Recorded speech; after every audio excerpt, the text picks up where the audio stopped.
I'm Brad Buxton. I'm here today with Connor Monardo from Summit Funding. He's a loan officer and expert in getting loans for investors, single-family, first-time home buyers. Connor, why don't you tell us a little bit about who you are, what you do? Yeah, I appreciate it, Brad. Thanks for the intro, and it's an honor to be here with you at Address Income. And what I do is, Brad nailed it off the top. I'm a mortgage lender here in Reno, Nevada. I do home loans, mortgage loans, residential loans, 1 to 4 units for residential. I can do purchase and refinance loans. And then if you're an investor in particular, I can actually expand some product opportunities to you and reach up to 5 to 10 units in commercial lending. We were talking a couple weeks ago about DSCR loans, which is a debt service coverage ratio. Which, what does that really mean? Like, that term gets kind of thrown around. Kind of tell us what those are. Yeah, a lot of jargon behind the DSCR, right? And it's I like to call it the no income qualifying loan. And for investors in particular, it's just qualifying strictly on the property. So what we're looking at, and it teams up perfectly with Brad and your operation here at Address Income, is us diving into the home, single family to 4 units or even 5 to 10 units like we're talking about. We're looking at the rental comps for that area, for that particular residence, or if there's actual lease agreement intact, we would look at that as well. And when we're analyzing the loan, we're qualifying you off the projected rental income for it versus your future mortgage payment on that qualifying property. So we like to see a 1-to-1 ratio, which means the rental comps have to match your future mortgage payment to at least show that you're going to be able to match that and pay that off. Or we actually have some more specific dialed in ones that we can go a little bit lower on the rental comps versus your future mortgage payment. So if you are just like seeing a great opportunity out there you can dive into or want to dive into, we do have an option to kind of maybe go a little lower if you're in love with it. You said a couple of things. You said no income. Yeah. So like, I don't need a job. I don't need any prospects. I can just be like a bum and get a loan. So yeah, I mean, like, if you're on the corner over there, Brad, but you know the main thing is the fact that you have give me a loan. Put your money in here. Yeah, I mean, with you panhandling every day, you might be able to get the 20% down. But all right, so the main thing is going to be down payment. Yeah. Let's break that down a little bit. Like, so the rental income is $2,500 a month, and your loan payment is also $2,500 a month, and you're like, okay, that looks pretty good. So it's the amount of income before expenses or after expenses? It will be the amount of income before expenses. So it's just looking at just the flat, I guess, lease. Do you take that whole amount, or is it, do you look at 75% of that amount? That's a good point right there, Brad. So when we dive into analyzing the property's rental income, it'll be 75% of the lesser. So if there is a lesser of the two between the rental comps or a lease agreement. So if there's a lease agreement already intact, between the two would be 75% of the lower.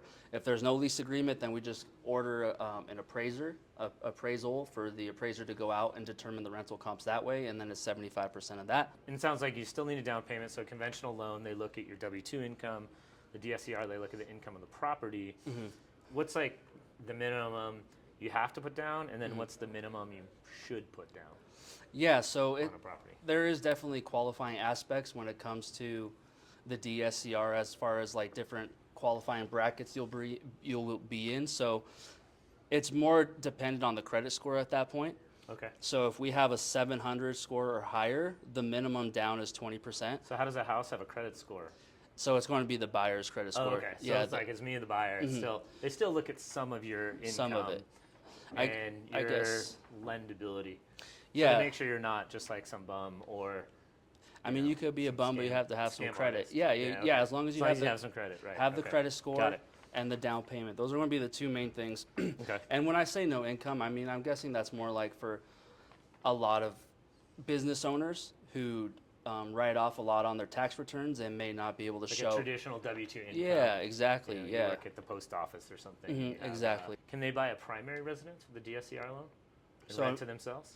So no, it won't be. You can't use it for any sort of primary residence purchase. It would have to be for a non-occupying purchase. Occupied. Yeah, so non-owner occupied. So that means your intention means that you have to buy it with the intention of it going to be rented out no matter what. Right. So when it comes to that, like you were saying about, it has to be an investment property. Yep. And then the single family residence, which you were saying is kind of unique because a lot of the DSCR products are built more for the commercial realm or the multi-unit realm. And then it's a little bit more easier as far as an investor, I would say, right? Or a first-time investor diving into a single family purchase instead of a multi-unit and trying to deal with that way. Probably the biggest question next is interest rates. Everyone wants to know that. Everybody wants to know it. Yeah, that's When are they going to really be, 3% again? piques everyone's interest, and I don't know if that's ever going to happen again, Brad.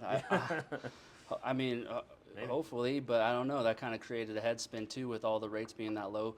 Yeah. DSCR, since it is technically what's called a portfolio loan, it's not like a normal conforming loan like a conventional loan, FHA, VA loan. You do see a hit to the rate. It might be like 0.25% higher or 0.5% higher than the current qualifying conforming loan rates. And that's just because it's a little bit more high risk for the investor, right? We're not checking income. We're just basing you on the property and the rents. So it's more high risk in the investor's eyes, so they're going to hit you a little bit on that part. So when you say investor, you mean the underwriter, people actually providing a loan. Like this loan isn't coming out of your pocket. No, exactly. Like Summit Funding doesn't have just like a bank account that they're loaning people. Yeah. There's like a whole marketplace for loans, which again, we could probably do another video on that. Yeah. But so when they're looking at it, because the rents are unpredictable, like next year rents could go down, Right. but they give you your loan based on this $3,000 rent. Right. And so that's why the rates are higher. Yeah, a little bit higher. And can you buy that down? Like let's say you ask the seller, we can get seller credits, and again we can go into like when you buy down a rate, we'll know. But let's say we get a credit from the seller to buy down that rate to get the payment lower.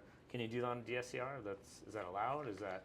Yeah. Well, first question is the buy down the rate. You can always buy down your own rate on the DSCR loan, like a normal conventional FHA loan. Yeah. So you can do the normal buy down. Okay. And then a great thing about our product specifically with Summit Funding and me in-house is we do offer a seller concession option, seller credit option, to help buy that down or even help with your total out-of-pocket What does that closing mean, costs. seller credit option? Like, So that is like the seller giving part of their net proceeds at the closing to help you buy down that interest rate, like you're talking and about that's the buy something down. that we negotiate, right, as the Yeah. agents? Yeah, 100%. So Brad will Which go we in have there. done before on different deals. We've gotten some big rate buy downs for people, and Yeah, there's pros and cons, and we kind of go over that with anybody's situation. Specifically, if it does make sense. Traditionally, people would get a loan, maybe it's a higher rate right now, and then refinance later. So you really have to do the math if it's worth the what does a point cost? Like to buy your loan down from, let's say, maybe it's 7% down to 6%. How much does that cost? that's going to depend on like credit scores and stuff like that as well. But but in general, like buying down a point is 1% of the purchase price. Okay. So just a general thing. general round. So if anybody has this, they hold them to that for sure. Just kidding. Don't do that. Yeah, there's going to be some disclaimers at the bottom of this, so Brad doesn't pin me to that. But no, it's just talking generic numbers right now. So purchase price is, $500,000. Yeah. The median home price in Reno is around $580,000. Yeah. So you're looking, $5-6 grand per Yeah. 1%. Yeah. Which can make a pretty big difference in your payment. So right now that can lower your payment more than just lowering the purchase price. So sometimes instead of asking for Reduction. a reduction in price of $10,000, maybe ask for a seller credit to buy down the rate. Because then you can save like on your monthly payment, and buying an investment is like a business. So Especially specific to the investment property, the DSCR loans, like the lower you can buy that rate, the better your odds are of qualifying for that property and getting that payment as low as possible, because it is a principal, interest, taxes, so that insurance could even come down in qualification. So that's why I like a lot of times in contracts we write 14 days for inspections and 21 for loans, because sometimes we need a little more time to figure that kind of stuff out. So a couple more questions. What do I need to do if I want to prepare as an investor to get ready to get a DSCR loan? Like, what would I need beforehand? Do I need to, besides, since I work for myself, I have some income over the last year. Yeah. What documents should I have ready? What kind of plan should I have in place? Yeah, if definitely. you want to get a DSCR loan, how do you start that process? Maybe before you talk to the lender.